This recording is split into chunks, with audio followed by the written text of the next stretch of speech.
Hey Ghee fam, welcome back to Spill the Ghee where we serve the hottest tea. Let's talk about Shilpa Shinde. Shilpa Shinde ने पूरे 10 साल बाद ये accept किया कि उसने किसी पे फेक चार्जेस लगाए थे. अभी जिसको नहीं पता उसके लिए कॉन्टेक्स्ट. शिल्पा शिंदे भाभी जी घर पर हैं कि लीड एक्ट्रेस थी और उस टाइम उनका शो के मेकर्स और प्रोड्यूसर्स के साथ काफ़ी बड़ा डिस्प्यूट हुआ था. शिल्पा का कहना था कि उसके पेमेंट्स होल्ड किए जा रहे थे, उसे मेंटली हैरेस किया जा रहा था और उसको ये तक बोला जाता था कि अगर उसने शो छोड़ दिया तो इंडस्ट्री में कहीं और काम नहीं मिलेगा.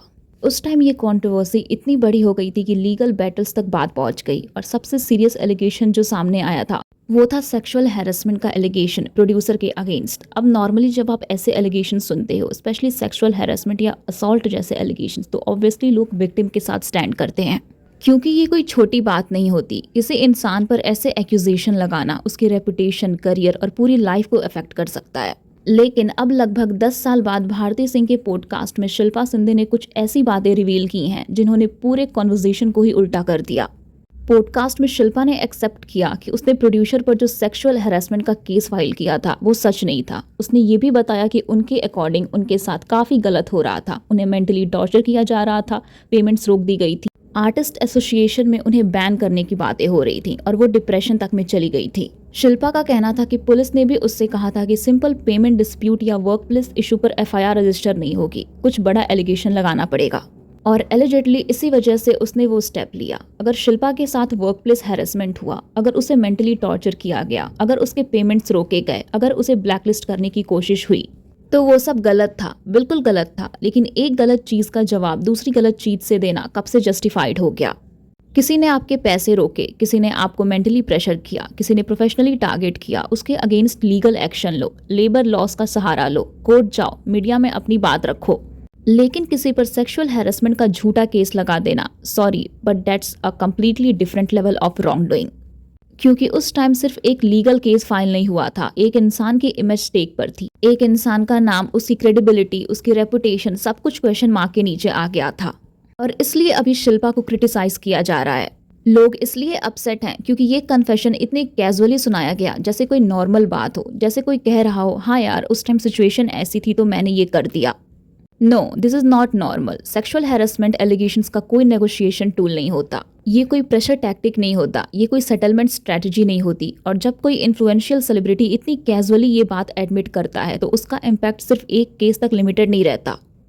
इसका इम्पैक्ट उन हजारों वुमेन्स पर पड़ता है जो जेन्युइनली अब्यूज और हैरेसमेंट फेस करती हैं. क्योंकि फिर हर बार जब कोई रियल विक्टिम सामने आती है, लोग कहते हैं पता नहीं सच बोल रही है या नहीं. और ये डाउट कहाँ से आता है? इसी तरह के केसेस से. सबसे प्रॉब्लमैटिक चीज़ ये है कि फॉल्स एलिगेशन का सबसे बड़ा नुकसान सिर्फ अक्यूज्ड को नहीं होता, उसका नुकसान फ्यूचर विक्टिम्स को भी होता है. क्योंकि पब्लिक ट्रस्ट ब्रेक हो जाता है और जब ट्रस्ट ब्रेक हो जाता है तब जेन्युइन सर्वाइवर्स को जस्टिस मिलना और मुश्किल हो जाता है. और इन सब चीज़ों के बाद हिना खान ने शिल्पा को कॉल आउट किया. हिना ने बेसिकली पॉइंट रेज किया कि इस पूरी सिचुएशन का एक्चुअल विक्टिम वो प्रोड्यूसर है जिस पर फॉल्स एलिगेशन लगे. और ये एक वैलिड क्वेश्चन है. अगर आज पब्लिकली एक्सेप्ट किया जा रहा है कि एलिगेशन सच नहीं था, तो फिर उस इंसान का क्या जिसके नाम पर ये सब हुआ? ने क्या फेस किया होगा, उसके फैमिली ने क्या फेस किया होगा, उसकी प्रोफेशनल रेपुटेशन को कितना डैमेज हुआ होगा.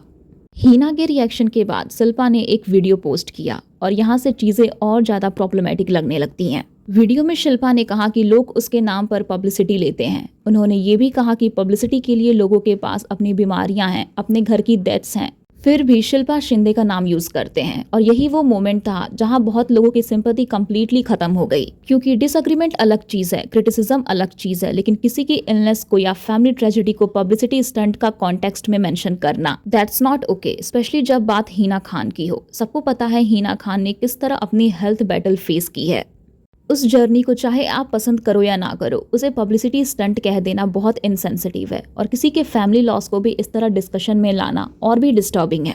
शिल्पा ने अपने क्रिटिक्स को आंसर करने के चक्कर में एक मॉरल लाइन क्रॉस कर दी. क्योंकि अगर आप जेन्युइनली रिग्रेट फील करते हो, अगर आप जेन्युइनली गिल्ट की वजह से कन्फेशन कर रहे हो, तो लोग नेचुरली एक्सपेक्ट करते हैं कि आप अकाउंटेबिलिटी भी लोगे. लेकिन जब कन्फेशन के बाद भी टोन डिफेंसिव हो, जब क्रिटिसिज्म को पब्लिसिटी स्टंट बोला जाए, जब हेल्थ स्ट्रगल्स और पर्सनल ट्रेजेडीज को ड्रैग किया जाए, तब रिग्रेट जेन्युइन फील नहीं होता. किसी के साथ इनजस्टिस हुआ हो, इसका मतलब ये नहीं कि उसे किसी और के साथ इनजस्टिस करने का लाइसेंस मिल गया. और इसलिए यहाँ हिना खान इज राइट, क्योंकि वो पॉपुलैरिटी या फैन वॉर्स की बात नहीं कर रही थी. वो अकाउंटेबिलिटी की बात कर रही थी। आज के टाइम में जब हम सर्वाइवर्स को बिलीव करने की बात करते हैं, जब हम अवेयरनेस स्प्रेड करने की बात करते हैं, तब फॉल्स एलिगेशन को भी इक्वली सीरियसली ट्रीट करना ज़रूरी है, क्योंकि जस्टिस तभी मीनिंगफुल होता है जब वो सबके लिए इक्वल हो। अगर किसी ने आपके साथ गलत किया है, उसके अगेंस्ट लड़ो, कोर्ट जाओ, मीडिया में बात करो, एविडेंस के साथ एक्सपोज करो, लेकिन रेप, सेक्सुअल असॉल्ट और हैरेसमेंट जैसे सीरियस इश्यूज को वेपनाइज मत करो, क्योंकि जब विक्टिमहुड फेक की जाती है तब असली विक्टिम्स की आवाज़ कमज़ोर पड़ जाती है। और किसी की इलनेस या पर्सनल ट्रेजेडी को पब्लिसिटी स्टंट कहकर डिसमिस करना, वो सिर्फ इनसेंसिटिव नहीं बल्कि डीपली डिसअपॉइंटिंग है। Imagine faking victimhood and then questioning a real survivor's journey. That's not accountability. That's being completely out of touch with the impact of your own actions. So yeah, that was it for this video. और अगर आपको ये video अच्छी लगी हो तो hit like, share, subscribe and comment what you think, and I'll see you in the next spill.